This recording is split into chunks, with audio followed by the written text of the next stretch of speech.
रोटी दो चाय और दही बनाए। दोस्तों, क्या आपने कभी इन दोनों खाने की जो चीज़ें मौजूद हैं यहाँ पर, इन्हें कभी देखा है? यह तो आपने ज़रूर देखी होगी, हमारी हरी चटनी। और यह क्या है? यह है उड़द दाल की बड़ियाँ। क्या आपने इन्हें कभी खाया है? उड़द दाल की बड़ियाँ ऐसे नहीं खाई जाती, अक्सर इन्हें सब्जी के रूप में खाया जाता है। कई लोग इसे आलू के साथ बनाते हैं तो कई लोग मटर के साथ। तो क्या आपने कभी हरी चटनी और उड़द दाल की बड़ियाँ खाई हैं? Have you ever eaten green chutney and urad dal badiyan? तो यहाँ पर मौजूद है वो सारा सामान जिनसे बनती है ये दोनों खाने की चीज़ें।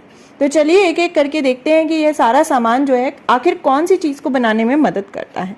सबसे पहले यह है हमारा क्या, ब्लैक पेपर, यानी कि काली मिर्च, ब्लैक पेपर।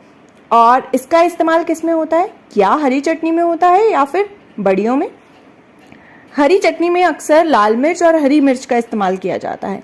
कई लोग डालते हैं हरी मिर्च तो कई लोग डालते हैं लाल मिर्च, लेकिन काली मिर्च का इस्तेमाल ज़रूरी होता है बड़ियों में, यानी कि जो हमारी उड़द दाल की बड़ियाँ होती हैं। अब यह क्या है? यह है अदरक, यानी कि जिंजर। और इसका इस्तेमाल तो दोनों ही चीज़ों में होता है, यानी कि इन बड़ियों में भी और चटनी में भी। यह क्या है? यह है उड़द दाल। अब उड़द दाल किस में इस्तेमाल होगी ये तो हमें पता ही है। उड़द दाल की बड़ियाँ जो हैं वो बिना उड़द दाल के तो बन नहीं सकती, तो हमने इसे इससे जोड़ दिया। यह है पुदीना, यानी कि मिंट लीव्स, जिसकी खुशबू होती है बहुत ही तेज़। तो ये जो पुदीना होता है इसका इस्तेमाल किस में होता है? यदि आप कभी हरी चटनी को ध्यान से सूंघे तो कई लोग उसमें पुदीना यानी मिंट लीव्स डालते हैं। तो पुदीने का इस्तेमाल होता है हरी चटनी में। कई घरों में बिना पुदीने के भी हरी चटनी बनाई जाती है, तो कई घरों में पुदीने के साथ। यह है हमारा नींबू, यानी कि लेमन। चटनी में खटास डालने के लिए अक्सर नींबू का इस्तेमाल होता है। यह है हमारा पानी, यानी कि water. And where is water used? It is used in both of them, यानी कि इसमें भी और इसमें भी। अलग अलग तरीके से इस्तेमाल होता है, किसी में ज़्यादा तो किसी में कम, पर पानी का इस्तेमाल दोनों में ही होता है। और ठीक इसी तरह यह जो है नमक, यानी कि सॉल्ट, इसका इस्तेमाल भी दोनों में होता है स्वाद के अनुसार। यह है हमारा हरा धनिया, यानी कि कोरिएंडर लीव्स। धनिए के जो पत्ते होते हैं उसकी मदद से बनती है हमारी हरी चटनी। बहुत ही मेन इंग्रेडिएंट होता है यह हरी चटनी का, इसके बिना हरी चटनी नहीं बनती। और यह क्या है? यह है हमारा प्याज, यानी कि अनियन।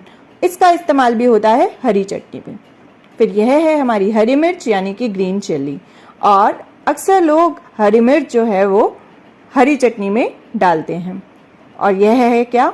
जिसकी खुशबू जो होती है, जिसकी महक जो होती है, उसकी मदद से हम इसे पहचान सकते हैं, सौंफ, यानी कि फेनिल सीड्स। और इसका इस्तेमाल किस में होता है? क्या हरी चटनी में होता है? जी नहीं, इसका इस्तेमाल बड़ियों में होता है। यह है हमारी लाल मिर्च, यानी कि रेड चिली पाउडर। और इसका इस्तेमाल होता है दोनों ही चीज़ों में, इसमें भी और इसमें भी। फिर यह है हमारा धनिया। धनिया का बीज जो होता है, धनिया के पत्ते तो हमने देखे ही, जिसे चटनी में इस्तेमाल किया जाता है, पर धनिया का बीज जो होता है, यानी कि कोरिएंडर सीड्स, उसका इस्तेमाल भी खाने में किया जाता है। और किस में इस्तेमाल होता होगा इसका? चटनी में या फिर बड़ियों में? बड़ी में। बड़ी बनाने के लिए धनिए के बीज का इस्तेमाल किया जाता है। तो दोस्तों, हमने क्या देखा? हमने देखा कि कौन सी चीज़ चटनी बनाने में इस्तेमाल होती है और कौन सी चीज़ बड़ियाँ बनाने में। और कई चीज़ें ऐसी भी है जो दोनों में ही इस्तेमाल होती हैं। तो हमने देखा कि यह सारा सामान जो है, खाने की चीज़ें जो हैं, उनका इस्तेमाल जो होता है इन चटनी और बड़ियों को बनाने में किया जाता है।